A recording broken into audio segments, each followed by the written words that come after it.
Gentlemen, welcome to our conversation this evening with the authors of this brilliant new book, Welcome to the New World, which is the result of the Pulitzer Prize winning collaboration of Jake Halpern and Michael Sloan that, as I'm sure most of you know, ran in the New York Times for a good long time and captured the hearts and the imaginations of many people. It is a story of a family who comes to America. It is very much, I think, like the stories of others who have made the journey, immigrants, to this country of immigrants. But in this case, it comes along in the age of Trump. And a lot of complications ensue. Jake Halpern, the author, the writer, is an established, well-known journalist at the New York Times and the New Yorker and other such places, working hard, specializing in the long form. Perhaps he will help us understand how he came to this project in a moment when we chat with him. And Michael Sloan's an old friend of mine, is a colleague and kind of an idol. He's a master of many kinds of illustration. Everything he touches has a certain magic to it. So in a few minutes, we will look at some of his art for this project, and it doesn't disappoint at all. So the two of them came together, I think, through the good offices of the New York Times. Perhaps Jay can illuminate us on how this project began. And also maybe before you go into that, tell us a little bit what the main thrust of the project is and what you were trying to accomplish when you began it. Yeah, thank you. Well, I always like to say this project began with a rejection, which is that I pitched an idea to the New York Times op-ed page about Syrian refugees, and I got a note that said no, but you should talk to this other editor named Bruce Headlam, who has an interesting idea that may appeal to you. This is from my editor, Honor Jones. And so I got in touch with Bruce, and Bruce said, I understand that you've done some young adult writing, because I have this other life where I write young adult novels. I said, I have, what about doing a story from the perspective of a kid who's a Syrian refugee? And what if we did it as a graphic narrative? And I said, that sounds really cool, but you realize I have no ability at all to draw. He said, yeah, I know that. You would do the reporting and we would find an illustrator for you to work with. And as a freelancer who has to pay the bills, I'm always open to any paying gig, even if it's very modestly paying, which turns out this was. And I said, okay, cool.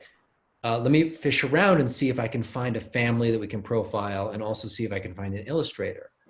And these two things happened pretty quickly. With the illustrator, a mutual friend said, you know, there's a guy that lives right around the corner from you. I live in New Haven, Connecticut. His name is Michael Sloan. You should reach out to him. And I looked at Michael's website and I saw some of particularly his drawings of Hong Kong, his Hong Kong sketches, which were just amazing cityscapes. And I loved it. And I met with Michael and I said, what do you think about this? And he said, yeah, this could be cool. I said, all right, we have got to find the family. So I called up this guy, Chris George, who runs the Refugee Resettlement Agency here in Connecticut. And I said, Chris, could you help me basically find a family to profile? Because in the early stages of this, I often think of my job as a casting agent, where I'm interviewing different potential leads for the role of, you know, the protagonist in the story. And I said, are there any families that are currently in New Haven that might fit? And he said, well, why don't you just follow a family from the day they arrive? And I said, I hadn't thought of that. And I said, do you think that could work? He said, yeah, it might. And there was a tricky issue with consent, where basically we agreed that Michael and I would show up on the day that a family arrived, and then I would have to circle back with them a week or so later and kind of say, are you willing to participate in this? And if not, then I would find them another family. So our editor at the Times, Bruce, says, hey, we've got two families that are arriving on election day. And I mean, this is 4 years ago exactly. And you know, at the time, the New York Times, in its infinite wisdom, was projecting Hillary Clinton to win 92% guaranteed. So it seemed like it was going to be, you know, not much drama. But still, it seemed like a cool idea. So on election day, Michael and I show up at the off-track betting outlet in New Haven, which is where the newly arrived refugees straight from JFK come. And we're there when this caravan arrives with these two families that had come from Syria originally, but have been waylaid in Jordan for a few years. And they get out and we see them briefly, and the one family's got 5 and the other family's a family of 7, and you can see they're dazzled from, or just tired from the journey. And we kind of make a little introduction, and then they head home, and Michael and I head home. And, you know, the early polls are showing that this is not going the way that it was supposed to go. And I'll never forget, like many of you, I woke up sometime in the middle of the night around 2:30 in the morning. I mean, it gives me the kind of chills just to remember this 4 years later, and checking the New York Times headline, it said Trump triumphs. And there was that moment of kind of shock. But the next morning, I started thinking about this family, and I thought, oh my gosh, they basically have landed in one country and they are waking up the next morning in another country. A different country. Yeah, that this seismic shift has occurred beneath their feet. And the storyteller in me knew immediately that this greatly amplified the resonance of their story, because, you know, this is the welcome to the new world. It's the new world in the sense of it's the world that Columbus discovered, but it's also the new world for all of us. And so now I'm nervous, because now I feel like I don't want another family. If this one, it has to be this family, which is, so I called up, Michael and I were talking, and I said, look, we've got to get the issue of consent down. So I called up this mutual friend named Mohammed Hafez, who was an architect and artist, and he's a Muslim and a Syrian. And I said, will you come with me to meet this family? Because I knew that it wasn't just a matter of speaking Arabic, it was also a matter of the kind of cultural affinity. And Mohammed Hafez to me said, look, Jake, I'm going to be honest with you. I don't think this is going to work. I've worked with Syrian refugees that have resettled in New Haven, and I am a Arabic-speaking Syrian Muslim male. And still, for me, meaning this is Muhammad speaking, it sometimes takes years to open up. You don't speak Arabic, you're not Syrian, you're Jewish, as it turns out. Like, this is not a feasible plan. And he almost talked me out of it, but not really. Because I said, just go, let's roll the dice, maybe. Try it, yeah. And we showed up to the one brother's house, Isa, who lives in New Haven. And he's talking with Mohammed, my translator, and he's very happy to see Mohammed because it's the first Syrian he's seen since he's landed here. And I just let them chat for about half an hour. And then he starts telling Mohammed this story, and he says, he kind of shoos his little daughter out of the room and starts to tell the story to me and Mohammed of the day he was abducted by Assad's security forces and taken to a detention center where he was tortured. I mean, this was totally unprompted. I was not expecting this. And I said to him, Mohammed, does he intend to share this story with me? Like, because I just was, and he said, Jake, Isa says that if you can get the truth out there, then he wants his story known. And can I just ask a question? That was the beginning. That was Jake. Can I ask you? Yeah, sorry. This man is familiar with what happens to people who tell the truth in a totalitarian country. Yeah. Did he show any reticence at all in sharing this, given the fact that he really doesn't know where the United States is going? We have Trump now. Yeah. Yeah. So is this an act of Trust? Yeah, we've had a number of conversations about this. And in fact, he said almost exactly what you said to me. He said, Jake, given the fact that Trump is now president, by participating in this series, am I in danger of any retribution, basically? And I was just about to say no. And then I thought, I don't really know anymore exactly. And I tempered it and I said, I don't think so.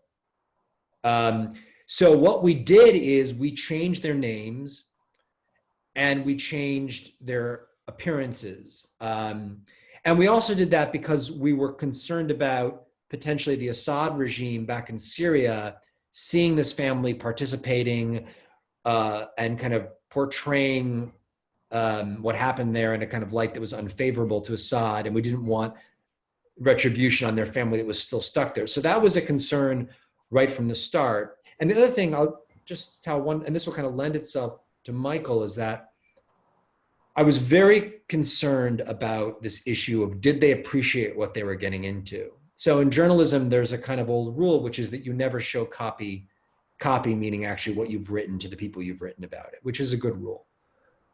But I broke it. And I broke it this time because I felt that I wasn't sure they understood what we were doing.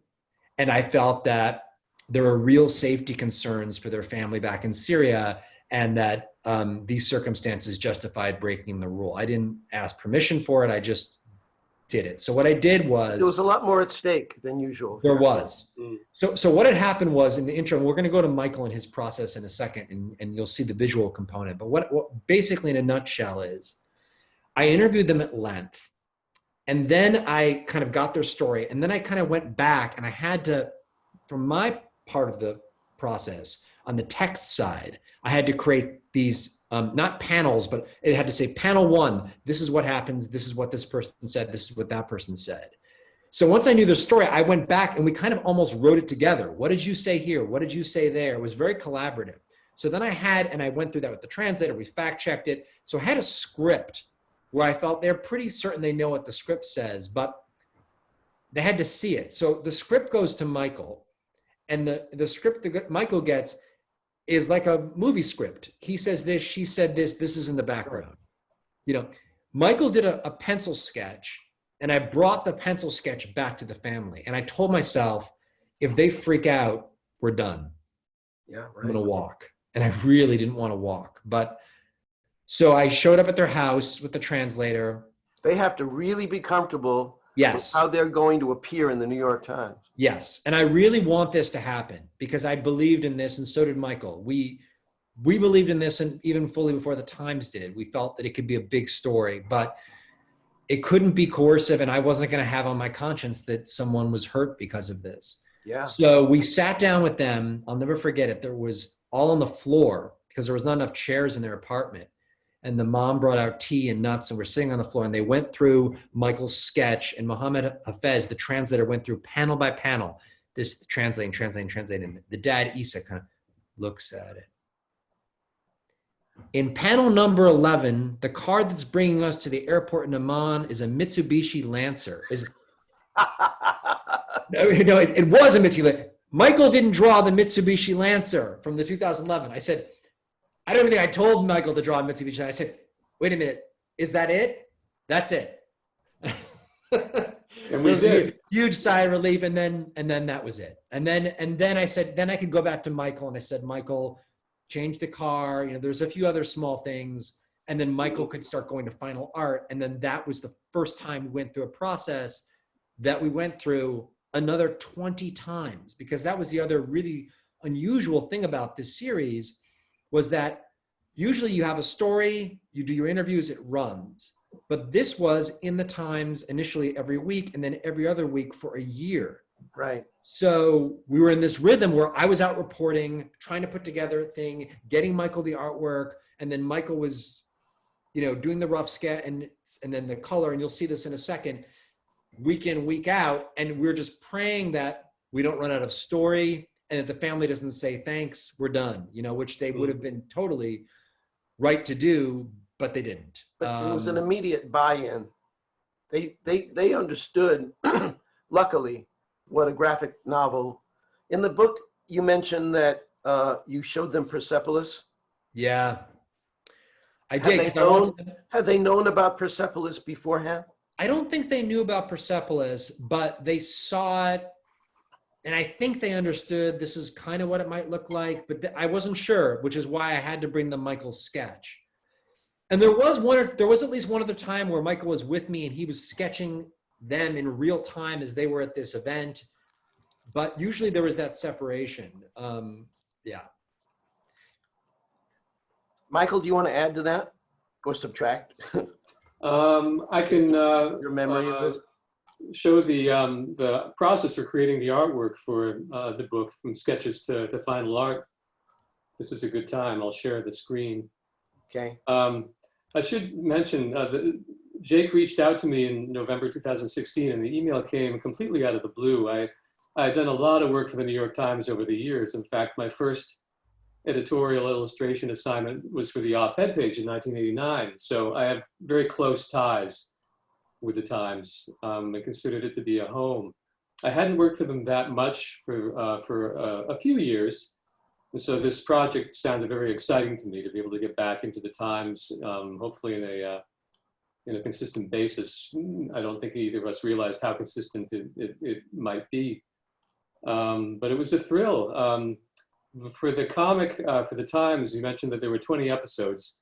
I'll share that now.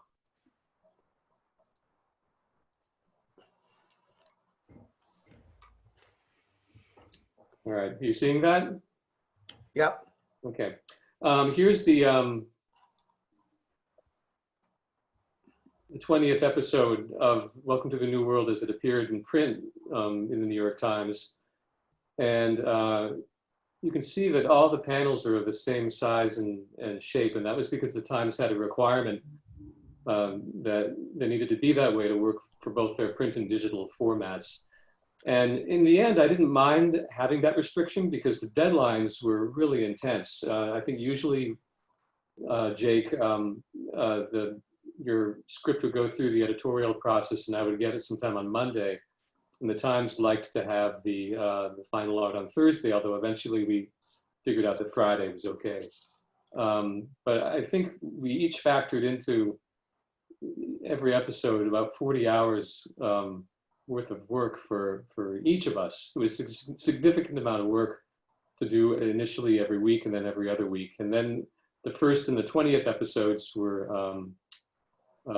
these 24 panel pieces. In order to have a little more visual variety, you'll see that some of the panels have borders around them, some don't.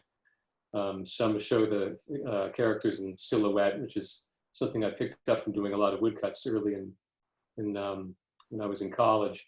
I love the way strong blacks look on a newsprint. We get to the book.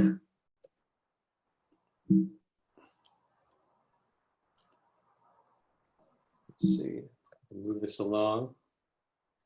And the book gave me complete freedom to design the pages as I wanted to. I could have full page panels. This is the case here. This is the sketch for page one, and then here's the final art.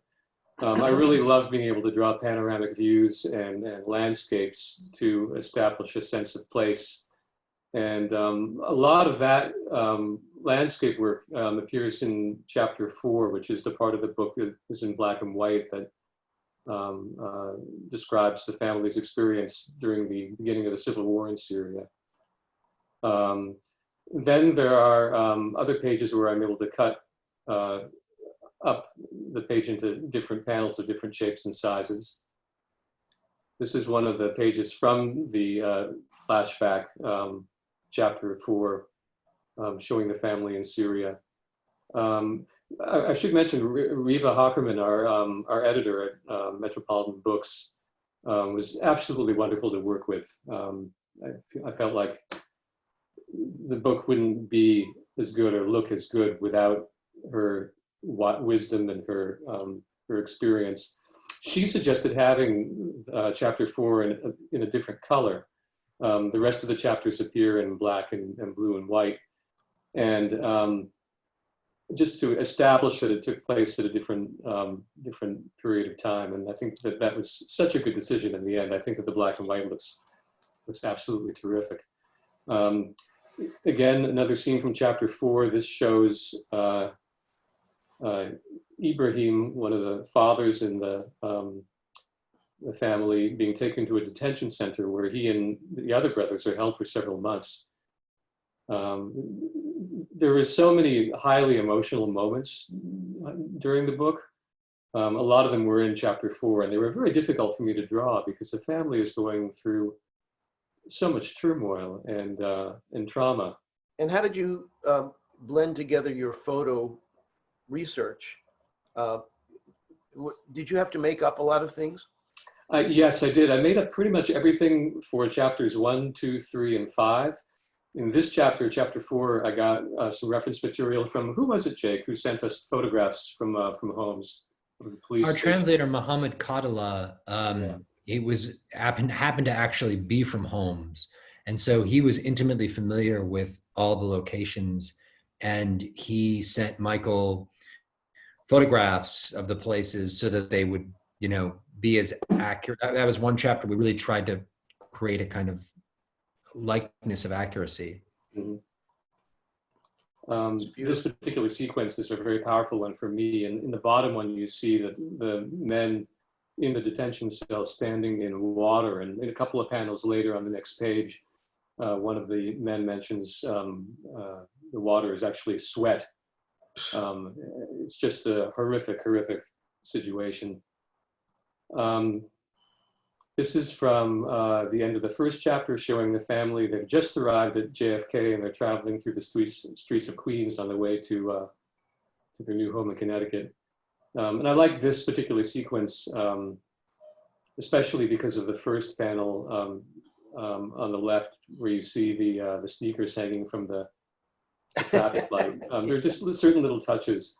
Oh, I should mention too that when Jake and I witnessed the families arriving in New Haven, they appeared in I think 2 vans that arrived at separate times because the traffic had been heavy. And the drivers of the vans were Chinese, and it's a family joke. We spent some time living in Hong Kong for a while, and I felt like I wanted to add something in the book or on this page that my family would appreciate and understand. So the driver is saying something in Cantonese, Yamagaucho wa, which translates roughly as, "You've got to be kidding me," which is something that I heard a taxi driver in Hong Kong once say about the bad traffic. So this is a sort of an inside family joke. It's interesting how when the kids come from Jordan to Queens and they're passing through New York, and I think they say more than once, "This reminds me of a movie." Yeah, that's right. I feel we're in some kind of movie, because that's what people know about New York, is all the movies that are made about it. And I guess to those of us who live here, we don't think of it as anything that's strange, except if you don't live here, it's pretty strange. It's, you know, this is a very thrilling sequence when they arrive. Yeah, this is just a couple of pages after the previous one. They're arriving in Connecticut to see their home for the first time. I love drawing landscapes, and I also like drawing scenes with a lot of dramatic light, a lot of darks. And as you see in the final art, that's how this turned out. It's just a very rich sequence of 3 drawings, I think, especially the bottom one, which ended up being on the cover. And how harsh the light is, you know, matching how harsh the whole thing must have been for them. Yeah. This glaring light, like, where the hell are we? What is, it's all unknown. And then the nice touch of the Trump and Clinton signs, because this is election day. Very, very heavy stuff, Michael. Yeah. Yeah, it is. I wanted to end the slideshow with perhaps my favorite panel in the book. I try to describe why it really resonates for me. The family has been hiding out in their apartment since the bombing began. The father, Ibrahim, is with his brothers in the detention center. And finally, they decide it's time to go visit the grandmother and cousins who live nearby. And this is a scene from just across the street from where they live, the bombed out facade of a nearby building. And here's the family with this horrific scene of destruction behind them. Infant in a stroller. There's just something about this particular scene that I keep coming back to. I'm glad that it appears in the chapter opener for chapter 4. Yeah. It conveys in one picture what their dilemma is. How do you raise a family in that? How do you survive? This whole book is about survival, right? It's about dangers and perceived dangers and the things that happen to them when they come to the US. And it's pretty thrilling. Can I just hold up something that I think is especially strong? You know, we keep coming back to the troubles that we have in the United States. And then these people have a different perspective. So in this one, Ibrahim is, I'm sorry, this is Naji, right? Who is taking a job and he's working with an elderly lunch lady. He talks about, she talks about how when she has a problem, she's lucky because she has a little button she can push and then there's medical help that will come right away. And so he imagines what it must, how great that is. And it, like, you know, back home in Syria, if everybody had a little button they could push to get rid of Assad or to get them out of a situation that they're in. There are several scenes in the book where we see people thinking about the things that we think are problems in American life, and it's really nothing to them, you know? And this also is very touching and moving to me. When they are being, they're finding difficulties in the United States, and his sister says, was this the great future you were talking about in, when you were back in Jordan? And that touches off the flashback. So we go from here, and then there's that picture that we just saw by Michael, and then boom, we go right here. Yeah, that was your idea, Jake, to have that period. So cinematic, you know. Yeah. This is a movie. Yeah, we thought of it as a matching cut. Yeah, a matching cut, and he's younger now, and it's but it's in black and white, and we're seeing now the memory. You think this can be an animated film like Persepolis was? I hope so. Yeah, I think it could be. I mean, that's the way we thought of it. We tried to think of it as cinematically as we could. It's very cinematic. Something that occurred to me while I was reading the book was very surprising to me. When they get to the United States, there are organizations here to help them. There are organizations to settle them, to help with employment, get a job, to help them with cultural and linguistic issues. Did this come as a surprise to you?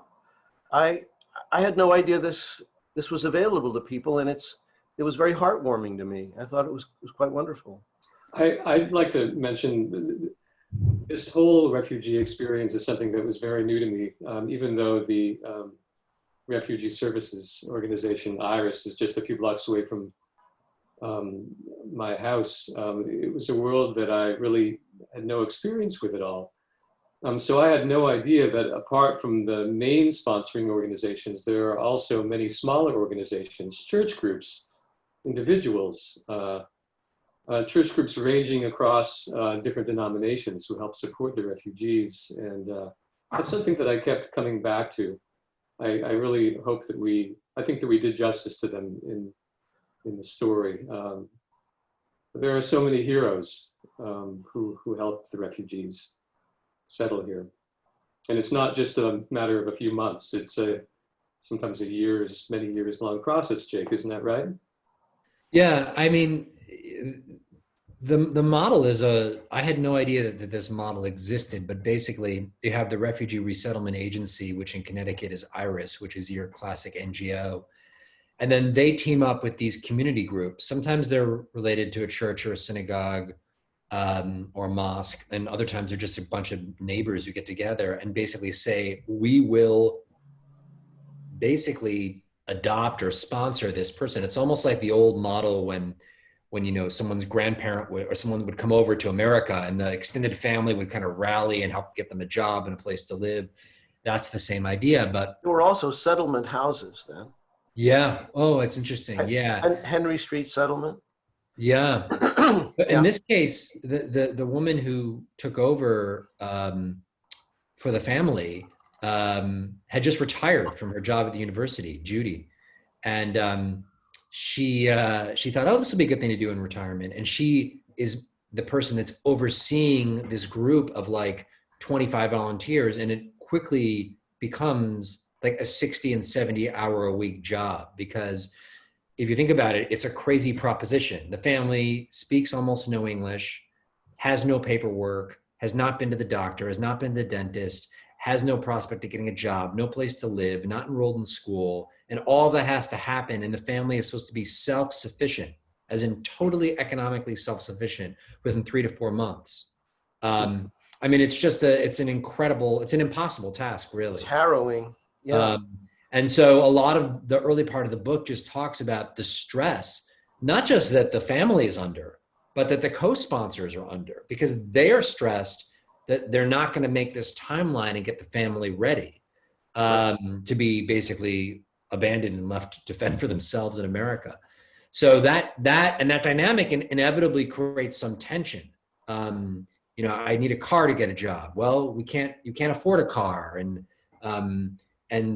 But I owned a business back in Syria. I know how to manage my money. Yes, but you're not in Syria anymore. You're here. And by the way, please turn on the thermostat because it's too hot and you can't afford it. But we're cold because it's snowing outside. All these things that you don't think of that end up being very kind of fraught in this very accelerated time frame to become American and be self-sufficient. But they do. They manage little by little. You see them gaining mastery over their lives and a capacity to navigate what's hard about America. But I just, the book drives it over and over again, the point to me that as bad as we think things are here, it is still kind of through their eyes. When we see them through your words and pictures, we see it through their eyes. Yeah. And it is still kind of a beautiful place, and things that we would be totally pissed off about are things that they're able to overcome very nicely. I remember during a meeting that we had with our editor, Riva, one of the things that she said, which I remember, is that she thought the story and the book show what's best about America. Totally. And I think that's so true.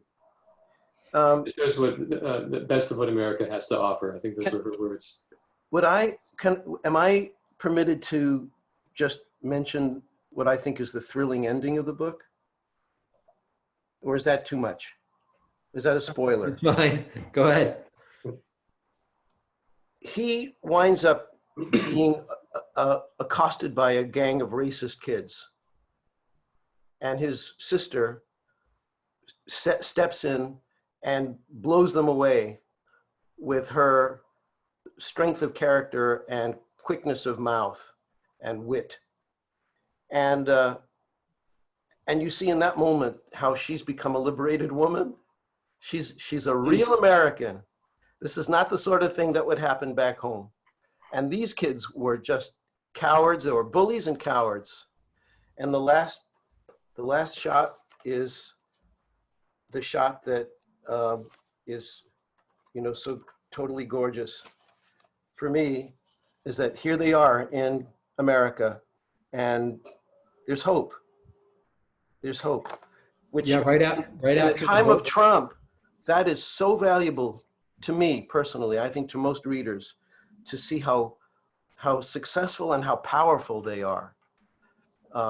That's not the image of immigration that we see certainly not on Fox News. I'm sorry, Jake. What were you going to say? No, I was going to say it's really funny. Right after so his sister, when they arrive in America, the dad is constantly telling Naji, the son, stick with your sister, protect your sister, like look out for your sister. She's a year younger too, but the dad is really worried to the point where the sister is like, quit following me at school. Jesus, this is like too much. Like, give me some space, like bug off. And he's like, but dad told me. And she's like, forget dad. Like, I don't want you behind me all the time.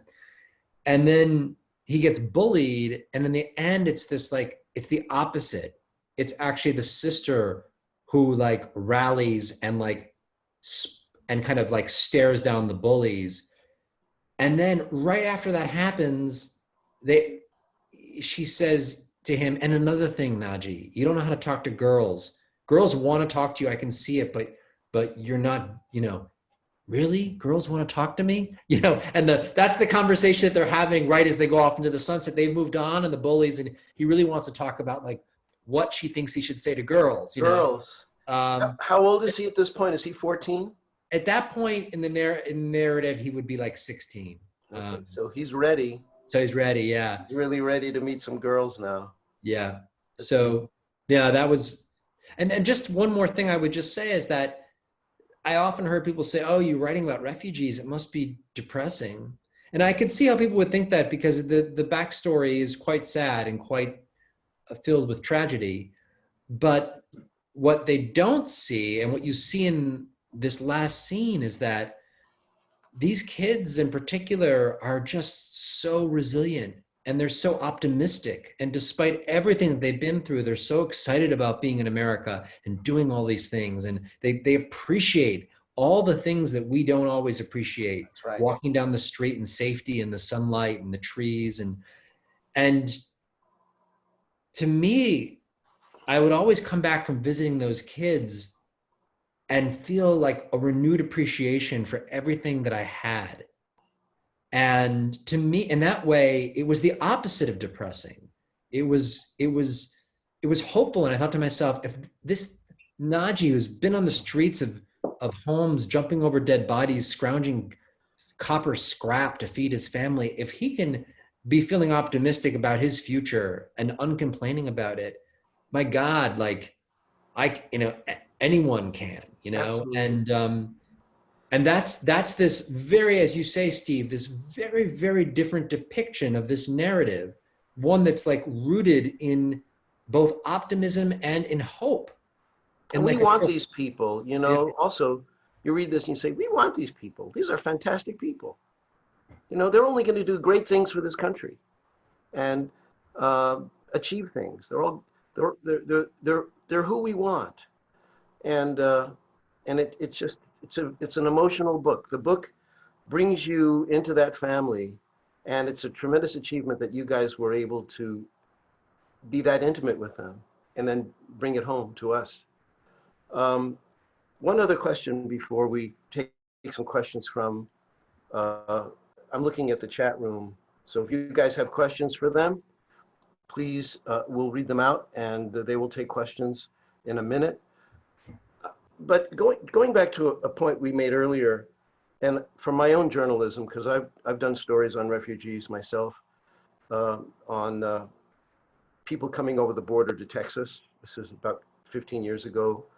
And I was shocked then too. No matter how poor they were, it felt to me like my grandfather. It felt to me like all the stories I've ever known about people coming to the US. And it turned out, I thought it was going to be a really tough story that I did for Texas Monthly. Turned out to be like so hopeful and so optimistic. Did you feel that when you were entering their lives, that you both were actually inadvertently or unexpectedly becoming part of the support system for them? No question about it. And it was, um, you know, it was a strange situation for me as a journalist where, um, you know, I've been close with this family now for 4 years. Um, and, you know, when I show up at their house, they embrace me as family. And it's a loaded thing because, I always try to help the family as in however I can. Um,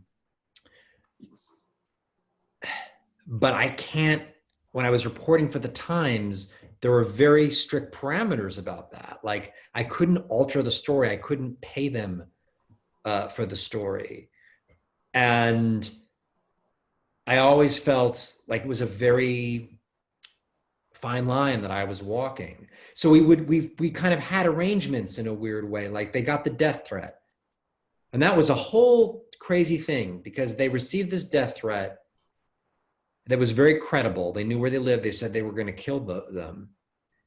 And I went there that night or a night later with Mohammed Kadala, my translator, and I just sat with the family. And my goal that night was just to kind of show solidarity, you know? But I was thinking, is this going to be part of the story?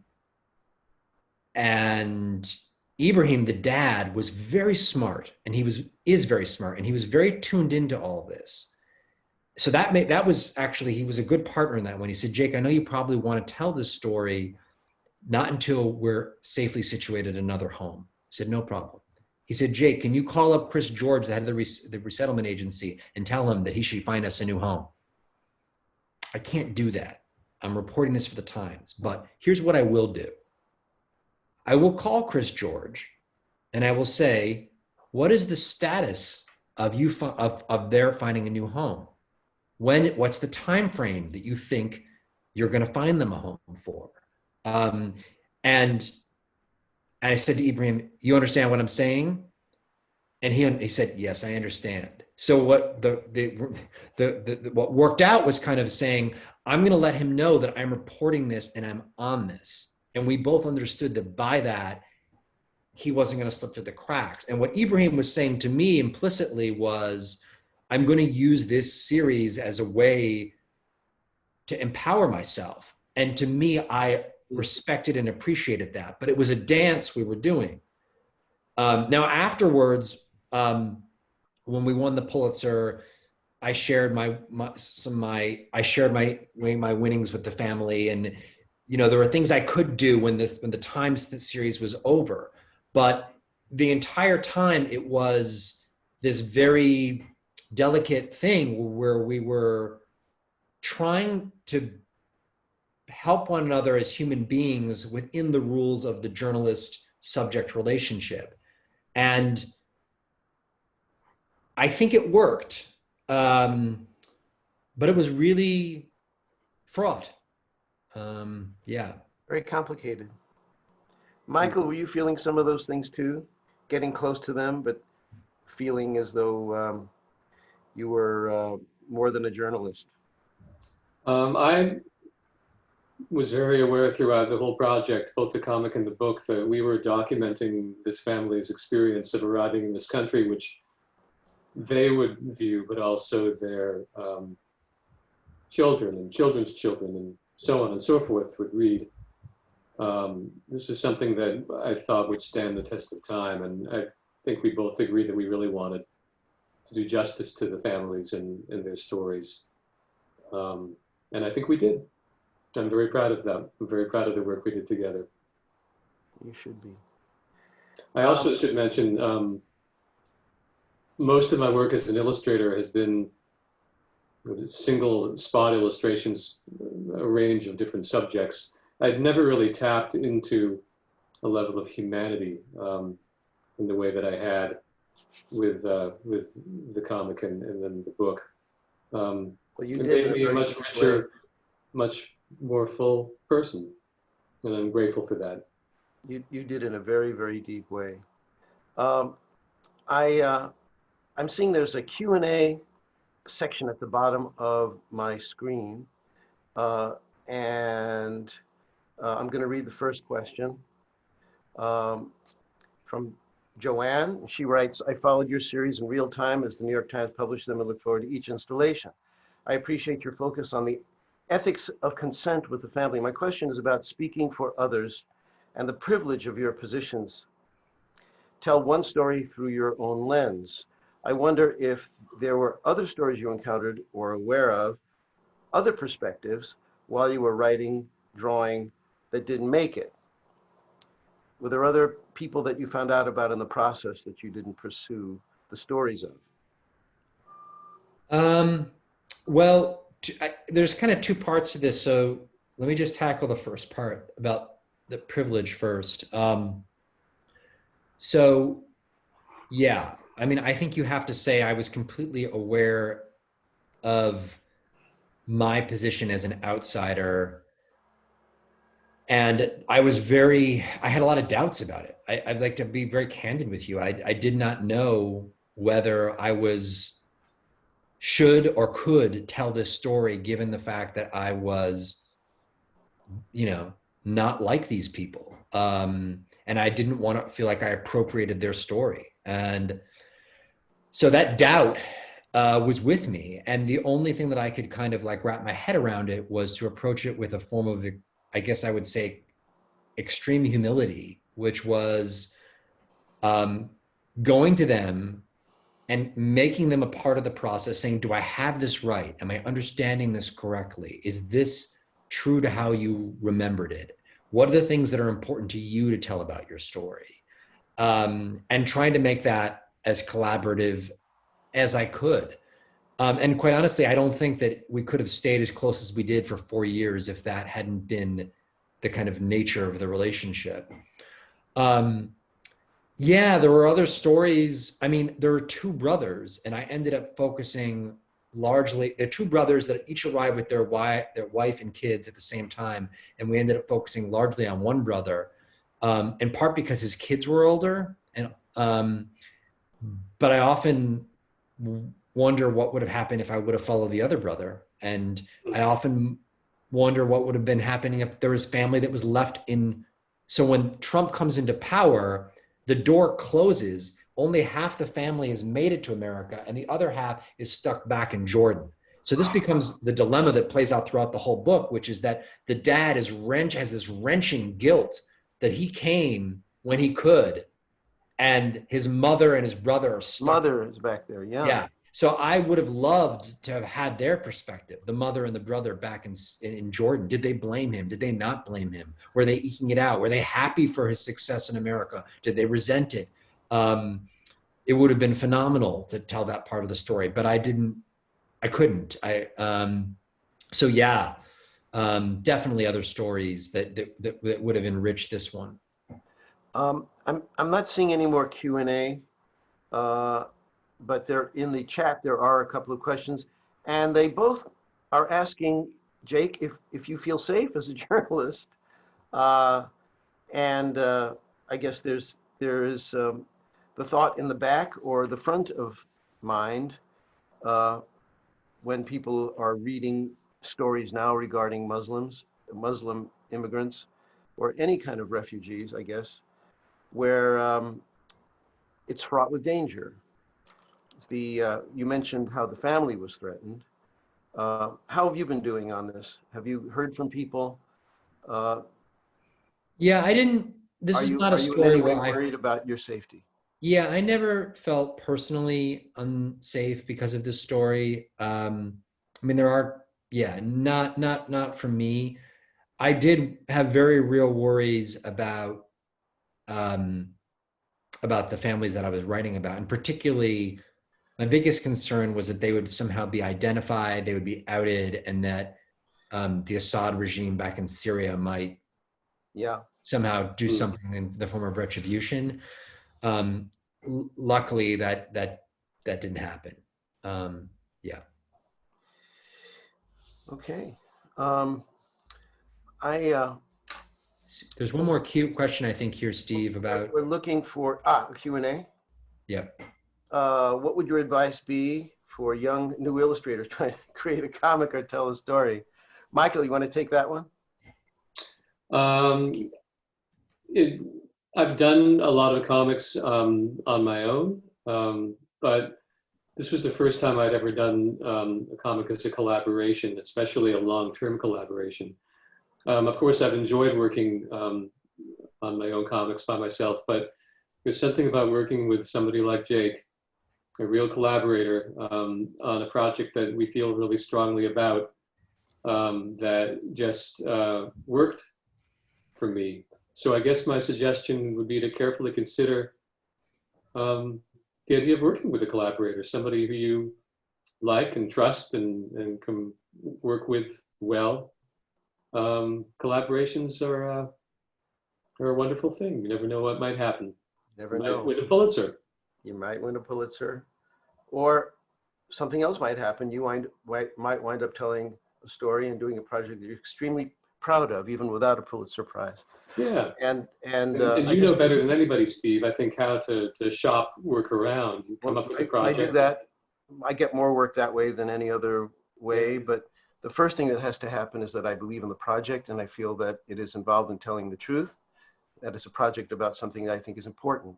Mm-hmm. And so to Justin Ramos, I think that, was it Justin who asked that question? To whoever asked that question, I would say, first love the topic. First, do something that you really want to do, that you really want to say, and get it out there. Start with the web. You can self-publish. Michael Sloan has got a book called The Zen of Nimbus. It's the adventures of Professor Nimbus. You could get it at Zen of Nimbus, NIMBUS.com. Take it from me. It is as great as this other book, but it goes into other worlds inside his amazing imagination with Professor Nimbus, and you'll see somebody who's didn't wait around for the New York Times or anyone else to give him permission. I once asked Gordon Parks, one of the great photographers who ever lived, the greatest, and I met him at a party, and I said, how did you manage to do all this stuff in your life? You're a photographer, filmmaker, playwright, painter. He said, it's very simple. I gave myself permission. So I tell my students and everyone, give yourself permission, start the project, don't wait around. And if it's true, if it tells the truth, people will like it and it will find a home. Dare greatly and great forces will come to your aid. Are there any more? Can I add one thing to that? Yeah. Steve, can I add one thing to that? Sure. It's very much along the lines of the sentiment you just expressed. I think when something succeeds, people see the success and they think that it was always there. And I'll just tell you one thing about this project. When Michael and I first came up with it and we reported it that first day and we got it through the family said, okay, we sent it to the Times, and the Times sat on it for 3 months. They wouldn't run it. And I think they wouldn't run it initially because it was so different than anything they had done before. And they didn't know if they wanted to give up that kind of real estate on their page. And they sat on it until January 20th when they finally ran it. And it happened to come out the same weekend as Trump's travel ban, which in this weird way added this kind of synergy to the whole thing. So anyway, it runs for like a year. And our editor, Bruce Headlam, says to us, I think that you guys should consider, the Times should consider submitting this for a Pulitzer Prize. Now, the story isn't publicly known very much, but it should be out there. Yeah. The Times didn't nominate it. They didn't nominate it. And they got back to Bruce and said, Bruce said, they're not going to nominate it. And he said, but I don't care. You guys should self-nominate it. And I will shepherd you through the process as if it was a Times nomination. And I said, really? We're going to self-nominate? He said, yes. He said, it doesn't matter. It doesn't matter. It'll still ran in the Times. He said, and I will. So he brought us through the process, and then we had to get letters of support, including one from Steve. And I forgot about that. That's right. and then one day I was going on vacation with my family and the phone rang and it was the editor from the New York Times. And he said, Jake, I have some extraordinary news. You and Michael just won the Pulitzer Prize. And then of course they put our picture up on the wall at the Times, and it was like, we never doubted you. And they took the credit for it, right? Sure. Yeah, it's another one of the 100,000 Pulitzer Prizes that the New York Times has won. Yeah. So I just have to say, this is the Society of Illustrators, and we're all extra proud that Michael is, and you can check me on it, and I don't think it's wrong. Michael is the very first illustrator in the history of the Pulitzer Prizes to actually win an award. And that is a prize that has been for decades the province of the daily political cartoon guys and gals. And God love them. They're friends of mine, and I know how valuable each year it is for them to hope to get one. And in that year, it went to an illustrator. Michael is our groundbreaking pioneer, and it deserves every award that it has gotten. But Pulitzer is, that becomes your first name. Pulitzer Prize winning artist Michael Sloan, wherever you go. Anyway, we're proud of you, Michael. Congratulations. Thanks, Steve. Thanks. And then, Barry Blitt thanks you because you opened the door for him too. And you know that Society of Illustrators fans and members know that they're in the same band together. So that must mean that Joe Chardello gets it next year. Yeah, that's right. All right, Joe. Does anybody else have any more questions before we say, it's 8 o'clock. Are there more questions before we say goodnight? How long ago was the final scene of the book? Ed Muir asked this question. How does the family feel now? And how long ago was the final scene in the book? the final scene in the book was probably about a year ago. Yeah, probably about a year ago. And how the family is now, I mean, if you really want there's going to be an NPR story in about 2 weeks on a show called Rough Translation. That is a great podcast, by the way. And we do a half-an-hour reported story that will get you up to date on what the family's been up to. I mean, the short of it is, in the kind of nutshell, is they're doing well. They had a crazy ordeal so they got the death threat, right? They were relocated to West Hartford. Then there was a house fire at their house. They had to move again. Then the whole family got COVID. I mean, it was like, honestly, it was like the trial of Job. But they bought a house. They just bought a house like 4 weeks ago. They are homeowners now. And so, they're doing well. I say that, though, with the same breath of saying it's precarious. They don't have, they're getting by. They're eking it out. But they're doing well. Well, they're tough. They've made it so far, and they'll probably do at least a little bit better without Donald Trump. Does anybody have any more questions? A lot of people are thanking you guys. All right, we're going to say goodnight.